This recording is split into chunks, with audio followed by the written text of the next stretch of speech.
Hello and welcome back to Team Talk. That's what we're calling it. We've rounded up our intrepid trio of Bolton Wanderers fans who did so well on the debut last week. We've decided to get you guys back again to talk about all things Bolton Wanderers in the lead up to the playoff first leg against Bradford City. And just the look on your face, gents, it doesn't strike me with massive amounts of confidence. Will, Wayne, Tom, welcome back. Will, I'm picking straight on you, mate. What are you thinking right now? It is, whereas we were relatively confident this time last week, mate, we are not so much at the moment after that Luton game. I shouldn't feel flat, but I do. Oh, Mark, I feel different every hour of every day at the life of a Bolton Wanderer, absolutely. I was feeling really optimistic, and I just feel as though there's a little bit of a tinge of negativity and a little bit of an awkward feeling at the minute, mate. I don't know whether the other lads, I'm sure we're all going to have a chat about it tonight, how they feel. I thought they played really well first half on Saturday. 2-1 up, felt quite comfortable. And then obviously had a couple of chances to make it 3-1. I think that would have finished the game. And then a couple of old mistakes, vulnerabilities.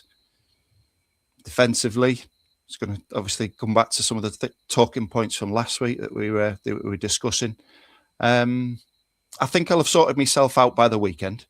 I think I will, because I have to, and everybody does as well. For those who are feeling a little bit negative, I listened to the John McGinley chat this afternoon on the Wanderers TV, and the lads are going to need the fans. And we've got to look at it positive.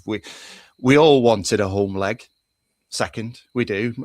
True supporter that they do, and those who have good knowledge of football see it as an advantage, but we haven't got it. And I guess we've got to deal with what we've got.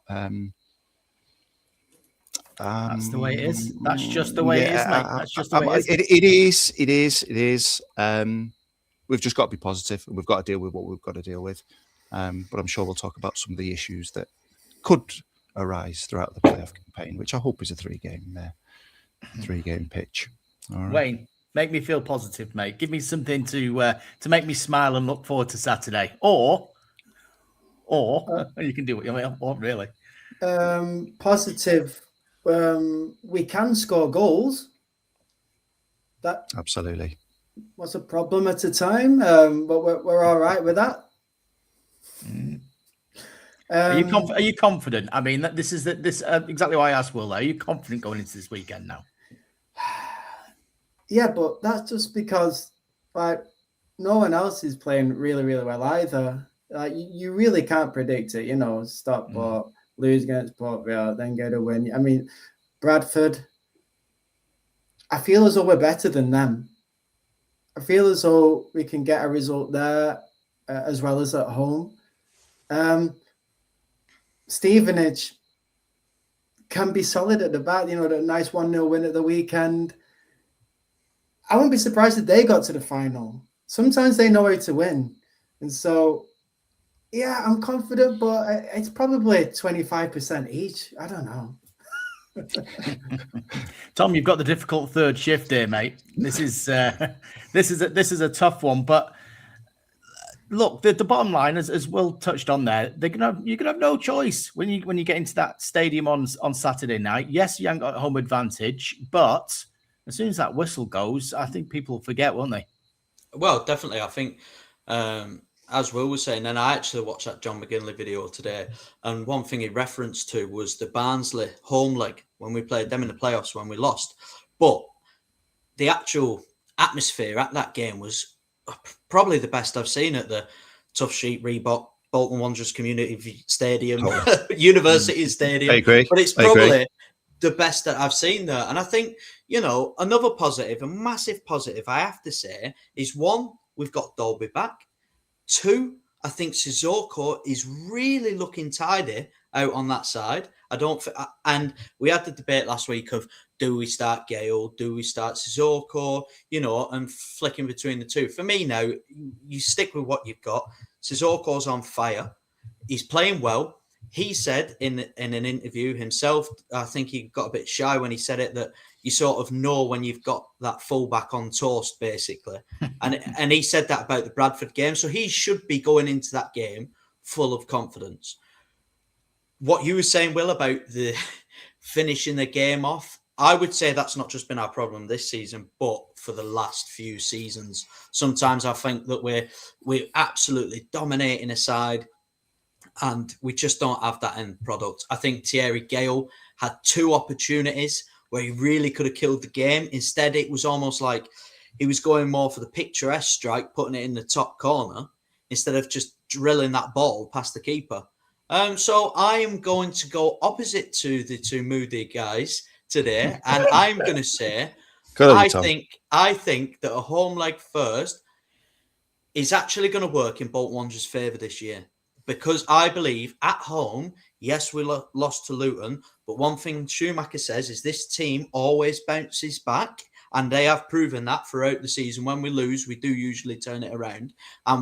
Just to throw this out there, we haven't lost 2 games in a row yet this season. That's true. Why not go and batter them 4-0 at home on Saturday night, and then the tie is in our hands? Let's shut up shop this Saturday. You know what? There you go. I do have something what might be positive to say. Do you not think that result might have been different if we needed to get into the playoffs? Yeah, like typical Bolton, get the goal in the after 95th minute, something like that. Do you not think we were like, okay, we're in the playoffs, let's not go for a burnout here? Do you know what I mean? I think that the side, one thing I will say is I think they always do try and give 110% out there. This side definitely has all season. I sort of agree what you're saying, where it was a difficult game for us because out of all of the playoff contenders to get into the playoff positions, we were the only ones that actually had nothing really other than that home leg riding on it. You had the other teams like Luton had to come here and go for it. And I know they've done a lot of moaning about, the fact that they won and Stevenage, was it a goal? You'd argue, was it a penalty? Well, you know what? I think it's unusual to see Bolton switch off in the last few minutes of the game. We're used to seeing them catch the opposition when they switch off in the final minutes. I mean, that's so unusual for him to do that pull and, give that penalty away in the last minute. I was really surprised at that. I wondered if he would have done that if we really needed to get something out of that game. Yeah, it's interesting. The mentality going into that game was always interesting because whilst it's all right saying, we want to protect third and all that, it is a pretty minor advantage that it gives you statistically. What did strike me is this week is a few of you have referenced the John McGinley chat online and the famous game against Wolves where they were 2-1 down in the first leg, hadn't played particularly well, could have got beat by a lot more at Molineux. And in that week, Bruce Rioch's press was absolutely textbook. And one of the big things that he said in between the 2 games was that he wanted this cauldron of noise from the home fans at Burnham. And he got it completely. He judged it just right. There was enough kind of needle in there with the rivalry as well. I wonder, is there pressure on Schumacher to get this right? Because I think he got a little bit of criticism post-Luton, maybe just brushing off some of the stuff we'll talk about defensively and in terms of Jack Bonham and whether we should be worried. I think he is quite a relaxed guy. Will, I'll turn to you first. He is quite relaxed, but does he need to wind it up a bit? It's a difficult one, isn't it? Because you just don't know what his natural character is. It's like, do we ask him to be different to what he actually is as a person? I think it's going to help. I really do, whether it comes from him or it comes from other people, if it's just not his way of doing things, because I get the impression he is quite stubborn. I think it's his way and he likes to do it his way. It's his structure. It's his team. I do think it will help. I think the more voices and the more opinions and the more evidence of how it can make a massive part. Is it just him? Can it be the players play a part as well? There's so many ways that people can interact with people now all the time through the social media channels. And I get that the players are cautious and are probably trained as to how they deal with themselves on social media. Could the players play a part? Is it the captain's job as well? dare I say. No, it's a fair shout. I think that plays a massive part. Yes, an element of the manager, chairman, chairwoman, Sharon's thoughts on it. Maybe. Let's not talk about fans being on the pitch. Let's talk about a bit of a rallying call. I don't want to go down that route of the fans being on the pitch and that kind of stuff, because that was a bit it grated on me a little bit when we played Barnsley, because that played an element of us losing against Oxford for me. But let's not go over all ground. We'll stick to topic. That would play a part, I do believe. Captain for me should step forward, really. Maybe a couple of things from the players. I think it should be a rallying call from the manager in press conference, but I don't think it'll be out of the ordinary to his usual post or pre-match conferences where we say, we need the fans, we need that 12th man, we need the place buzzing. Because he did mention it at the weekend. We will need that. And maybe just a bit of reiteration, but will it just be, Mark, where they have the normal press conference like any other game? Yeah, is there going to be anything different?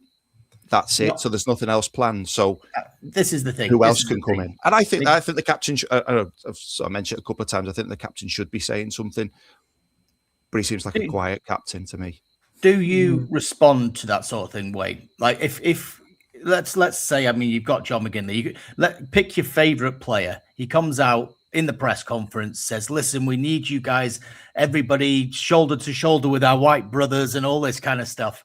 This gives it the whole drum beat. Do you respond to that, or do you respond to how the players play from minute one? I can't be honest. I don't know if I respond to that. I'm there anyway. Like, I don't. Yeah. I don't know if it's necessary. Maybe it's going to sell well, that game, and I think everyone's going to be up for it. I don't think you need to communicate so much to the fans. I think everyone's up for it. There's a good vibe. Get the team sorted. Yeah, that's what I'd look at. Will it do any harm, though, Wayne? Will it do any harm? That's the thing. It's amazing what powerful words can do, isn't it? I mean, I just a quick one. I actually think that maybe we should go one step extra. And, I think when you went to Bradford away, and you've seen them flags in the stand and the atmosphere, and it really got the place going beforehand. I know we've got that. Are they called Tifos? Is that what they're called? Yeah. We've got We Are the One and Only Wanderers. Yeah. But why not having some big flags in the stands? Really get the atmosphere going and get it proper going. One thing that I will say on Schumacher, Mark, coming back to what you and Will were talking about then, was one of his first interviews when he come to Bolton Wanderers was talking about how he got it wrong at Wembley. If any of you remember, he said that he didn't go down. Bolton went there the day before, went on the pitch, really soaked in that atmosphere first. And he admitted to getting that wrong and said his Plymouth side didn't do that. They just turned up on the day and treated it as any other game. So I think for him personally, having gone through that and knowing he made a mistake of not getting his team fired up, I think that he will have that changing room absolutely singing on the same song sheet. Yeah, no, it's a fair shout. Look, it's all about psychology, these things, and I do think there's a fine margin between going out and your team are, steam out the ears and too fired up, etc. But if you get it just right, and I thought actually in the first half against Luton, tempo wise, it looked great. Yeah, I think had they got just a bit more ruthlessness in front of goal, I don't think we'd be having this conversation anything other than a positive one, really. I think if they had scored that third goal in the second half when they were really on top, again, I don't think Luton get back into it. But no, it's an interesting one. But let's go to the task at hand, and we're talking about the team and the way the team is playing away from the psychology. And there is no question that there are doubts or concerns across the fan base in the way that Bolton have defended recently, the lack of clean sheets.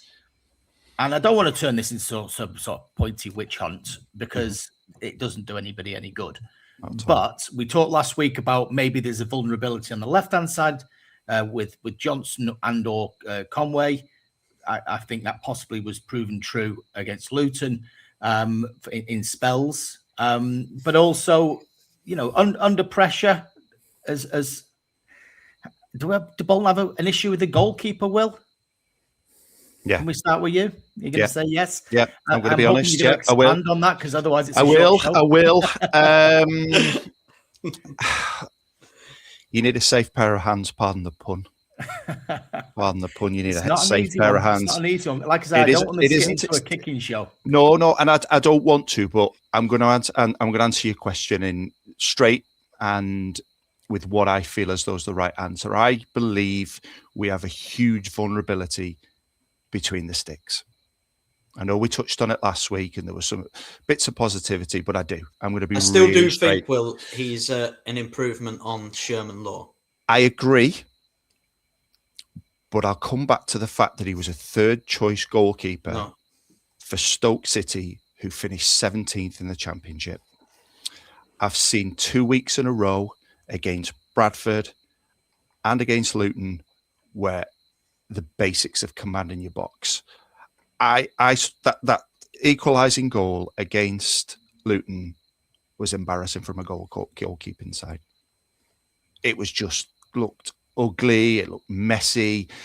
It just looked like something that you would see in a development team who are learning the trade, whether that's grassroots, whether that's Sunday League, whatever. And do I see a defence that looks like they are confident in their goalkeeper with their body language post the goals that were conceded against us? I'm not 100% sure I do. A goalkeeper, they're always going to be in the firing line. So we have to look at that. He's always going to be in a position of vulnerability because it's always the one that gets pointed at the most. But for me, over the last 2 or 3 weeks, especially, the commanding of the box, the basics of just putting yourself out there. And we're going to be going into Valley Parade, 21,000 home fans. If I was the Bradford coaching staff, I'd be straight on. Stick it on the keeper. Stick it on the keeper. Firstly, stick it on the keeper. Then before that, stick it on the full-back area. Because to me, those are the 2 weak areas, especially left back. I know we touched on it last week, whether we go into it in a bit more detail tonight. So yeah, it worries me. It really does, especially going into a playoff campaign, because you need, in my eyes, 7 or 8 players, potentially 8, who are going to play an 8 out of 10 game over 2 home and away leg. And one of them has to be a keeper. One of them has to be a captain, someone who's going to put the ball in the back of the net. And we need to be solid, absolutely solid. Very, very difficult to beat. And he is part of a back 5 that I think creates concern, not just probably for us in here, but as a general fan base. So I don't want to finger point because it's always a difficult gig, because he came in, didn't he, when we had nobody. We literally lost Miller and we lost Sherman Lowe. And then obviously he came in with the other lads, Harrington. So it's always going to be difficult. It literally had maybe 1 or 2 days training, but he's an experienced goalkeeper. And no, Mark, I'm not confident in my goalkeeper at Bolton Wanderers. I'll be straight.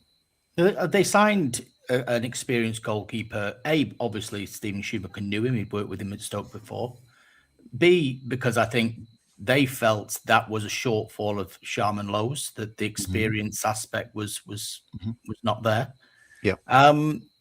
But I think potentially the situation where they had 2 goalkeepers missing accelerated that thought process. Maybe they had to find somebody quick. So, Wayne, I'll turn to you next, mate. Do you share Will's concern? You're nodding for the tape. Well, I must tell you, chaps, this week I come armed with stats. Oh, okay. And here we go. He's going to shut me up now, isn't he? He's going to shut me up. On us now. Good grief. I'm going to say this. If you're a Bradford City fan and you're listening to this, it's a good time to go and make a cup of tea. Okay. So I'm going to tell you the stats over the last 6 games. Stockport, he saved 2 and conceded 2. Cardiff, he saved 3 and conceded 2. Stevenage, he saved 2, he conceded 1. Huddersfield, 0 saves, conceded 3. Bradford, 0 saves, conceded 1. Luton, he saved 2, one of them being the penalty, and conceded 3. So in the past 6 games, he has faced a total of 21 shots. 12 of those were goals. And so that tells you, if you're a Bradford coach, you're saying all you have to do is get a shot on target. The likelihood is that you will get a goal. I don't agree with that. It is harsh numbers because I don't think that he could have done anything about Luton Town's first penalty. That went in. Agreed. I do think that was a double kick. I've seen it back. I do think that if it hadn't have touched his other foot, he would have saved that, like he saved the second. Some of the goals haven't totally been his fault. I'm not saying he is blameless at all, because I'm not. But I mean, at Cardiff, I wouldn't blame the goalkeeper at all. I blame the whole team. Agreed. I think the whole team. If we're gonna individually pick out that performance, I think you just look at the defence, the midfield, and the attack, the strikers, because none of them done absolutely anything. I don't know. I think I understand where you're coming from, Wayne, and I think, I've not said the opinion. All I've said. Oh, sorry. Go on. Then. All I've said is the fact. No, the opinion was that surely the Bradford coaching team have got to be saying, have a shot on goal at him. He's not saving. He's conceding more than he's saving, and that'll spur them on a bit. I think is it a form issue? Because if a goalkeeper's not in form, he'll concede a few goals that he probably shouldn't have done. And I'd argue that you can't say from front to back, Jack Bonham's Bolton's career has been full of goals that he shouldn't have conceded. I think you could possibly make that argument for Teddy Sharman Lowe, whereas he just seemed to be inconsistent. I think Jack Bonham was excellent at the start. Maybe a dip of form, not a very well-timed dip of form, but you can get those back quite quickly, Tom. Is that something to do with the defence in front of him as well? It could be. I think that's a factor. Is he not confident in those in front of him? If you're not confident in those in front of you, I mean, any level. When Bradford scored on the line practically this weekend, when the ball come across the box, yes, the keeper, you argue, does better. Why isn't anyone at the back post? That's organisation. Yeah. Why is your fullback there? Yes, he should do better. We all know, and I think we knew from January onwards, when, like you said, Will, we signed Stokes number 3, that we weren't going to have.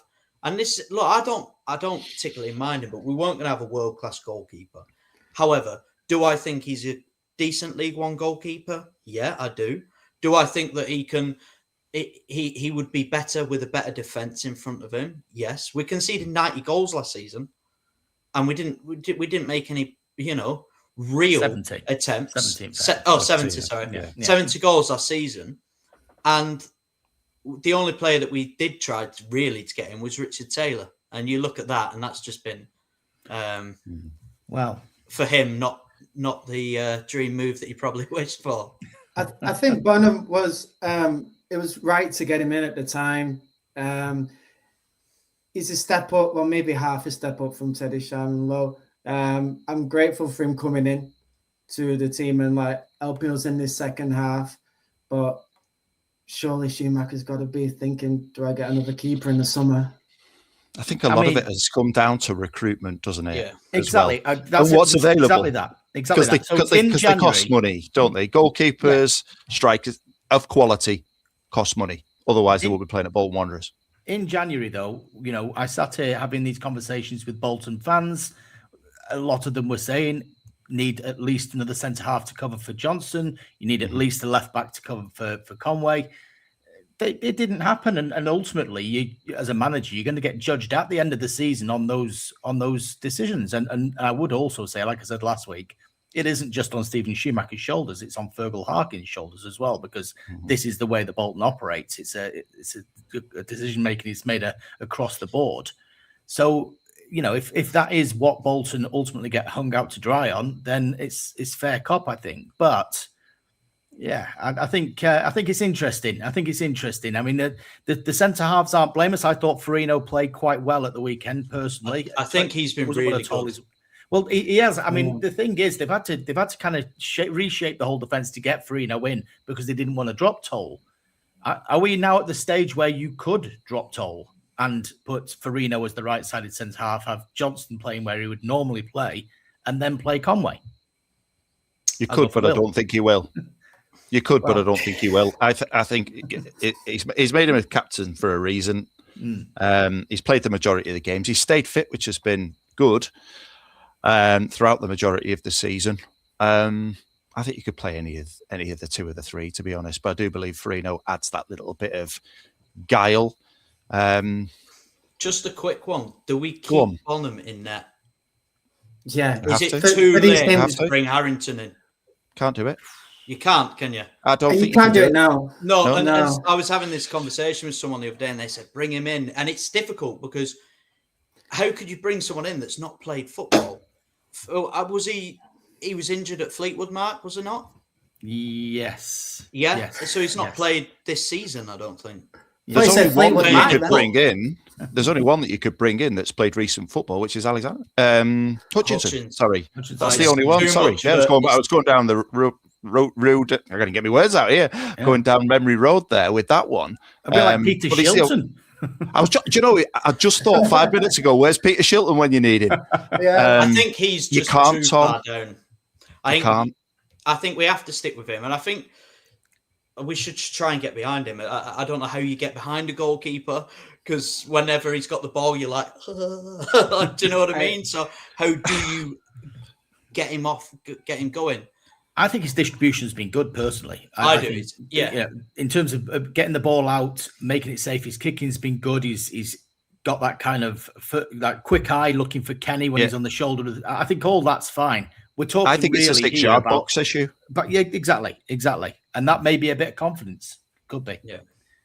But yeah, again, it could be a case of just the collywobbles of setting a little bit on the back four. You know, you have people like us cross-examining them every single week. It's one of them, isn't it? But it's a big boy game, and you've got to stand up to that. That's the thing. I mean, do you think he changes his back four at all for this game? We obviously had this conversation about Johnson or Conway. It was taken out of his hands a little bit because Johnson had a slight injury at the weekend.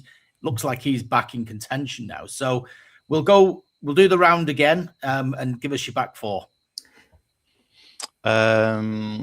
Ossie Tutu, Toll, Farino, Johnston with experience. Wayne.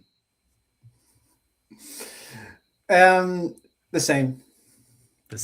Tom, are you going to venture a difference? I would only venture difference if I would change formation. And then I would play Johnston, I'd play Farino in the middle, I'd play Toll right centre half. Yeah, those are the two options for me. And Conway left wing back. Or Tom, would you play that at home or away? Would you play that at home or would you play that away? I think I'd play that away.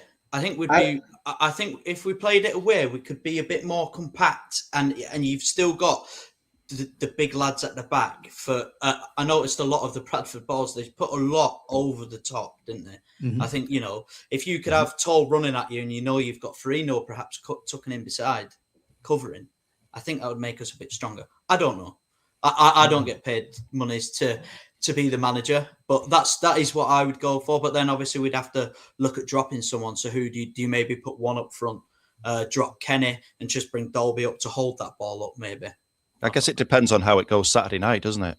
Exactly. If we win 5-0, then just play over. Bring Richard Taylor back. You can bring Peter Shilton back, you'd be all right with that one, I reckon. Yeah, in his mid-70s by now. Ethan Errahan's on his way back.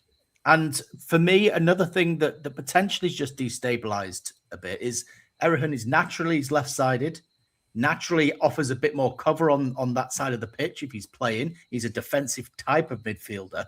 Now, I think Rodriguez and Sheehan, as we said last week, done a very decent job screening and playing in that pivot role, but neither of them are necessarily a particularly defensive player. Does Errahan coming back make a difference? And would you have him back straight away? I would get him in that team now as soon as you can. he's the best screener, I think, for the defence. I think I saw the stat that of all the midfielders, we've conceded the least amount of goals whilst he's been in the pitch. He just pips Sheehan, I believe. Right. And so I think, we need to do something different. We're leaking too many goals in. We can't change the keeper. You just can't do that right now before the playoffs. Yeah, we can debate about the left back. What can we do? Get Erhan some minutes. He screens the defense better, and I almost feel like he just kind of makes it more difficult for the player to get a good shot off, kind of as well. So I want to see him back in. I mean, he was in some great form before he was injured, and I know that Sheehan and Rodriguez are doing well, but I think one of them's gonna have to go out for Erhan to come in if he's fit and up to it. Are you on about Saturday, Wayne, or are you thinking second leg? I think second leg, potentially, if we've got a second leg. I'd like to get maybe 30 minutes from him on Saturday, and then give him a start second leg. Yeah, I agree. That's my thought process. How long's he been out now, lads? Missed 7 games, I think, 8 games now. Covering how many weeks? It's a big ask to come straight in. I think so. And to be match fit, I touched on it last week. There's a difference between fit and being match fit, and in an environment as well. You're stepping off the training ground, maybe a B team game at whatever point, coming straight into a cauldron and picking up pace. And how many times do we say, "Oh, he's not quite ready yet. He's not quite up to speed. He doesn't quite look fit." And players sometimes need that little bit of time. And for me, I agree with maybe the last 20 minutes, but they're going to have to be 2 or 3-0 up in order to be able to do it. We need goals on Saturday. I totally we agree. Need goals. Yeah, I think we have to go all out at them. All out. And I think they're capable of it, Tom. I really do. I do think they're capable of coming out with a healthy lead, which I feel that we need.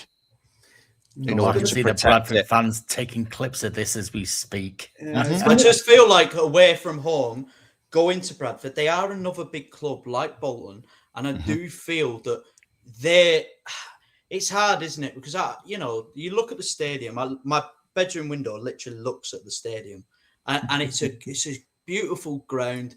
But there's something about old school stadiums that when they're packed and when the atmosphere, it is so much more intimidating for them players. On and off the field as well there, Tom. If I was to say, what would worry me is that we've got some really technically based, good quality players that we get bullied at Valley Parade. That's what would worry me. Because they're a physical type. They're a physical team. Poor pitch as well. Poor pitch, close. It's going to be an aggressive crowd. It's going to be hostile, which we need to make it. And, just coming back to what you were saying, Tom, doing something a little bit different to get our fans upbeat, get us going. Oh, no. Mark, could you put in a word to sort them bloody speakers out at the stadium? Because they are terrible. And the Wi-Fi. Oh, yeah, I'll just add it to my list. Mark, add it to my list. I'll text Sheridan. When they do say a substitution, you're like that. Who's coming on? It's bizarre, isn't it? Because you go to places. I mean, I always use Port Vale as an example. Port Vale's sound system is as loud and as good as anywhere in, outside the Premier League. It sounds fantastic. And yet Port Vale are not a rich club. I don't know how, with all the brains in Britain, we've never managed to get decent sound at the Reebok. Or certainly not since Colin McGreevy left us. And I never had any problem picking Colin up, but I think poor old Phil, and he gets it in the neck every single game. Poor sod. He doesn't deserve it. They've just never managed to get that. The Wi-Fi is a different thing. Wi-Fi, not everybody masters it up and down the land. I can tell you, I can vouch for that. It's a big steel and concrete structure, not built for phone signals, unfortunately. But you'd like to think with it being virtually on the top of a hill, we'd do all right. But hey, I'll put a word in. What can I say? If I do nothing else for you, lads, I'll put that word in for you again. But anyway, Sam Dolby's another one that we've got to talk about. I mean, he's one of those that might be able to set a bit of pulses racing. Maybe a slightly alternate approach. Do you wait until the away leg for him and see if you need something slightly more physical? Who's going first? I'll go on, Tom. You go first. Oh, no, go right, on. We've all gone before you. You go first, mate. You go on. Tom I first. start Dolby. You start Dolby on I Saturday. start him home and I start him away because at the end of the day, he's only missed 2 games. His body, apart from maybe his ankle and his knee, on the opposite side, he is fit. He is fit. He is game ready.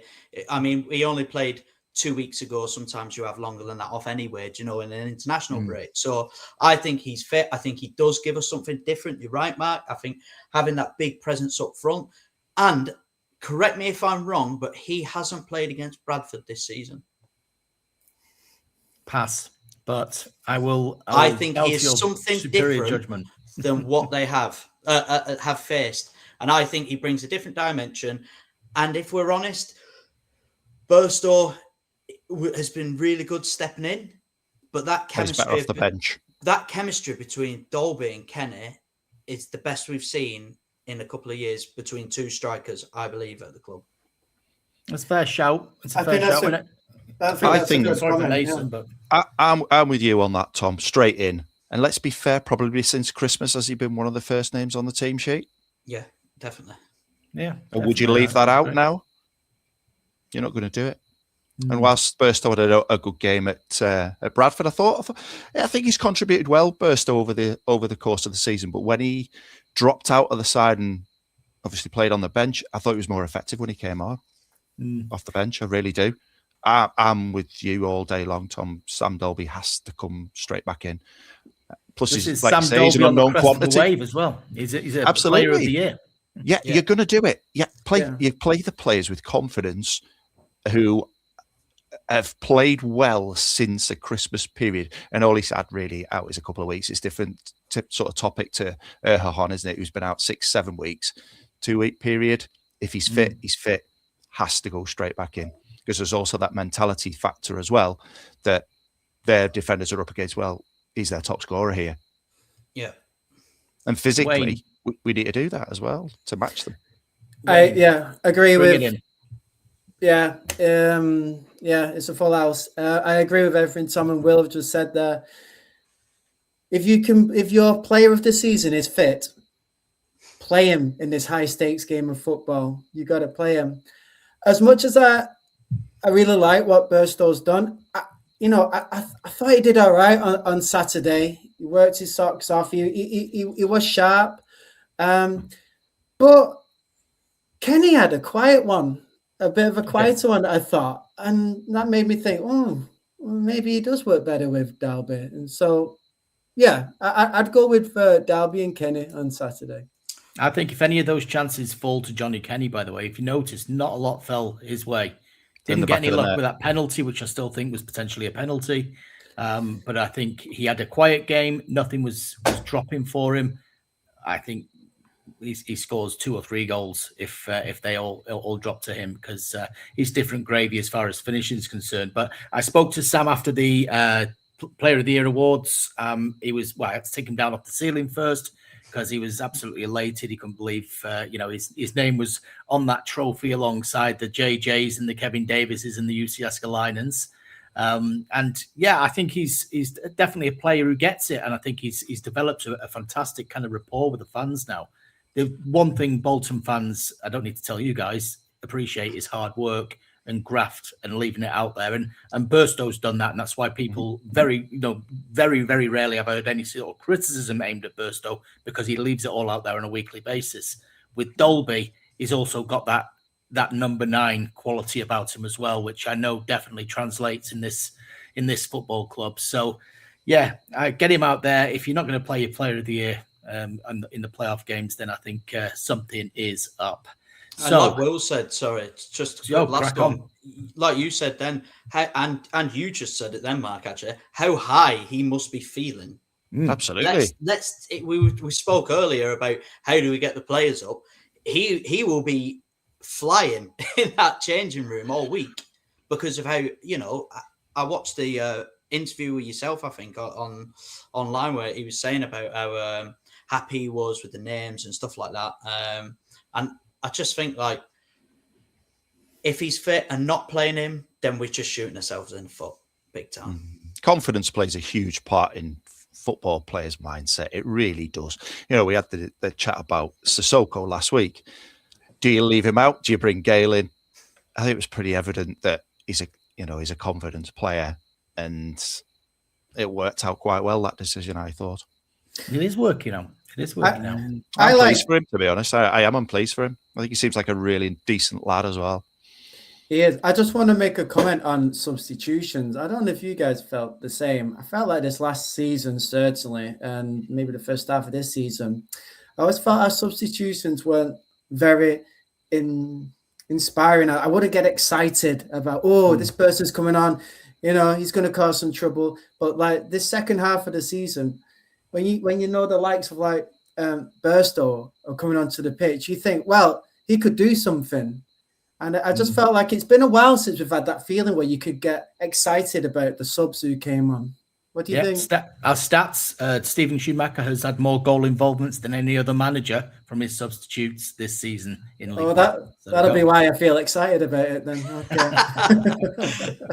I think you're right there, Wayne, because even the likes of Thierry Gale coming off. I mean, fingers crossed we get to Wembley and you play it 70 minutes with Sissoko, and then you just have Bonham knock the ball over to Dalby, flicks it on. If you've got Gale absolutely sprinting down that wing, there's no other team, I believe, in this division that has that, who actually have.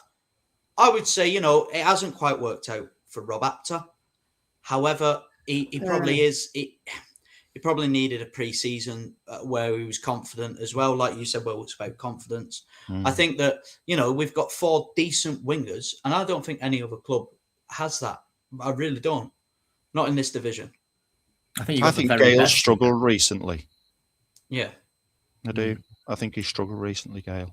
I think with Gale, I think he's still raw. I think he's defensively. He's a raw player. Him and Sissoko, we said this last week about the problem with the left-hand side is partly to do with the fact that the winger is not Mario Dewberry in front of him, who is, as I just said there, the best winger in League One by a country mile. And with any luck, he will love to stay with us next season in the Championship. That would be the ultimate aim. Hint for tomorrow's back page of the Bolton News. But with going back to Gale, I think just the rawness. I think he's been on a bit of a learning curve, but I think now he's found himself just, maybe just out the spotlight a little bit, and Sissoko taking it on. I think he's got to recharge himself. But I totally agree with what Tom says there about a Wembley pitch, Thierry Gale coming on for that last 20 and stretching the game out. It'd be fantastic. I feel a bit sorry for Gale and Sissoko and everyone else who's played on that side, because they've not really had much chance to develop any partnerships with the player in that left back position. It's been inconsistent with like Johnson and Conway. When you've got a Mario playing with Ossie Tutu behind him, and they click, don't they? Yeah, they click. Good. And Gale, Sissoko, they've not quite, had that continuity with anyone playing just behind them to develop a good partnership, reading each other's runs, and you know what I mean? Yeah, maybe. I mean, there's been a mixture of Conway and Johnson, but I think with Johnson doesn't want to go and do that overlapping run too much. He's not that type of player. Conway, no. I think has to pick and choose his moments slightly better, but I think he's certainly developing into that player. I think he wants to see the whole game in front of him, really, Conway. That's why I'm not too sure necessarily. People have been saying, why don't you push him on and play him on that left-hand side? I think Conway is better being able to see the game in front of him rather than being on that last man and sort of going and taking people on. But we shall see whether that grows into his game. One thing I'm going to say, and this is going to be the last big question, and it may well drag on and spur further questions, but we are looking towards the summer. And what Bolton Wanderers need to do.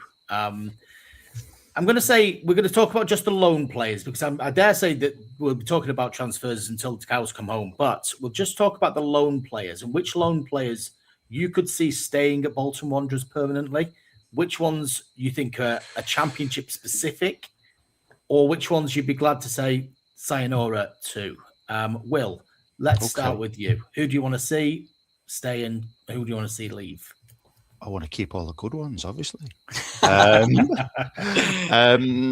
love the fact to keep Mario Kozia-Jubri and Johnny Kenny. I think they've made a massive impact. However, this is going to firmly be dependent on the league that we're playing in. Brighton own him. We need to remember that. And as part of his development, obviously, he went out of Blackburn for a period, didn't he? He did okay there. Dropped down a level, League One, excelled. Let's be honest. What kind of season could he have had if he hadn't have had 3 months out as well? Let's remember that he's missed a third of the season. But I firmly believe Brighton will want him to take that next step up into the Championship. That's my thoughts on him. Johnny Kenny, I do believe as well, it will have to be a Championship team of Bolton Wanderers to be a Championship team to have him. I waxed lyrical about him last week. I think he's a tremendous player. Really talented player. Good player. Smart player. Energetic. Just something different about him. Would have to be Championship. Sissoko, I can't go off 3 or 4 weeks of positivity. Is there a buy agreement of 1.5 million, Mark, or is that way beyond the mark? Where are we at with that? Because that'll depend on how I answer this. There is a magic number, but it ain't 1.5 million. Okay. Yeah. There is 15. Yeah, exactly. Yeah, there's no dot in between. Obviously, you hear all sorts of different rumours. I think that will depend on what they want for him personally. That's my answer on that one. Apter, not worked. I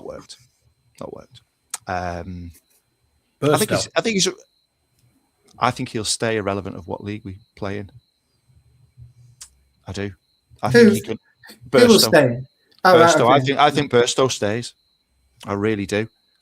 Up on them, Wayne. You can pick up on that one. Let's pick up on Burstow. Does he stay? Does he go? You know what? He's won me over. Yeah. Burstow, I'd like him back, and I think he would come back. Whether we're in the Championship or League One, I think so. He's had a good season. Can I just come back on the Burstow? If we're up in the Championship, I think he'd be a squad player. Yeah, I agree. Yeah, I do. I think he'd be a good squad player. The other two, I would happily welcome. I'd go and pick them up from Glasgow. I'd go and get Kenny and Mario as well. Okay. I would say thank you very much for your contributions to Sissoko, Corey Blackett-Taylor, and Apter. I would not be interested in having them again. I'll tell you why. Sissoko, sometimes he couldn't even get in the squad. I know he's had a good couple of games, but on the whole of the season, I would like to rub out that position and start again with someone new. Corey Blackett-Taylor, always liked him. Loved him at Charlton. Injury prone. Gutted for him. That goal he scored, it was a surprise. He has got that quality. It's just the injuries just make it a bit nervous. And after, he's been given a lot of chances, but it's like Randall. It's not working. Interesting. Sorry, I'm very. There is one that we've all mentioned. Corey Blackett-Taylor. Go on. Oh, of course, as well, Tom. Marcus Force. Marcus Force. I believe, Mark, he is still hovering around. I've seen him on the Bolton Wanderers channel the other day. Certainly is. Out of contract. Do I think if we get promotion, we should go for him? Not 100%. I can't even remember what he looks like. If we don't go up, do I think that he would stay here? The fact that he's done his rehabilitation here, I think he stays. I think he's going to have to cut his wage quite a considerable amount because I think he's on a fair chunk at Middlesbrough. Mm-hmm. But I would say that we keep him. I say we keep Corey Blackett-Taylor in the summer. We get hold of him. We will do. I also believe that Kenny, we could try and potentially sign in the Championship. Dubry will be a loan. I do not think we'll be able to afford him. However, I think that Celtic may, because they are already talking about trying to strengthen for next season.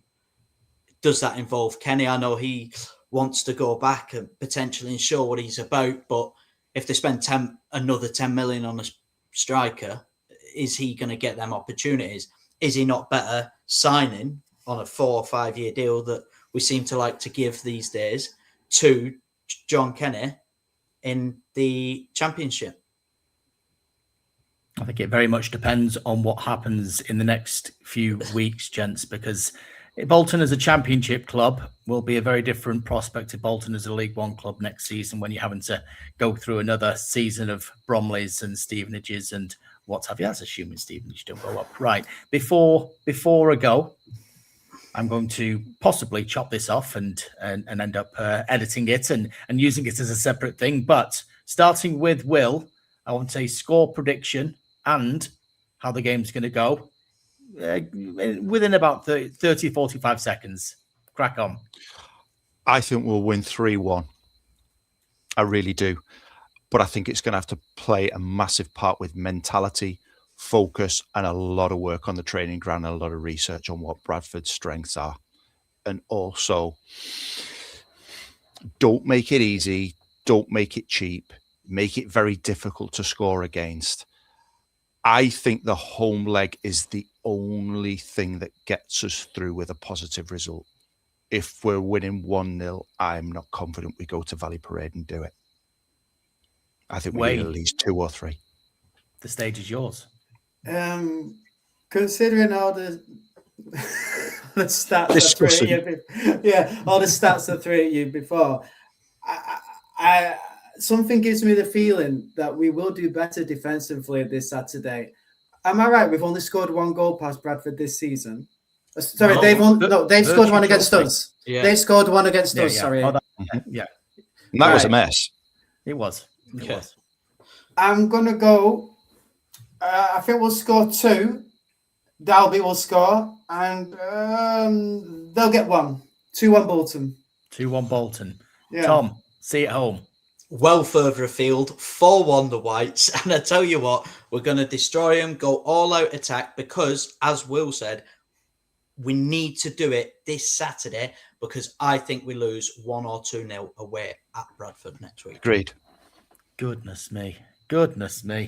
The glass is half full, it's half empty. We don't know what. Is there a glass? Who knows? With Bolton, we need to record this again on Sunday morning. Can I ask you all one question? And just quickly, if it comes down to penalties, have Bolton got it in them to win a shootout? I would say we've got better technical players than Bradford. I'm saying that. You don't have to put that out there, Mark. But I do believe that with Kenny, Dubry, Sheehan, Rodriguez, I think the technicality of them players is potentially better than Bradford's side. At the Valley Parade, though. Yeah. I think Johnny Kenny on that pitch is the difference and holding his nerve. And I think he and his mentality is what him and Dolby up front are what's going to drive the side, I think. I'll be checking that penalty spot at Valley Parade, by the way. That would be dark arts are coming in. Dark arts. Yeah, the dark arts. Towels, ball boys, everything. It's all going on. Just see Anthony Sarcevic now. Mm-hmm. Yeah. Yes, you're right. Boys, we shall reconvene when we know how the first leg has gone, and we can all tell each other we were very stupid last week. Mild optimism, but there we go. Thank you very much once again for tuning in. Thank you very much, boys, for joining in. This has been Team Talk. Thank you.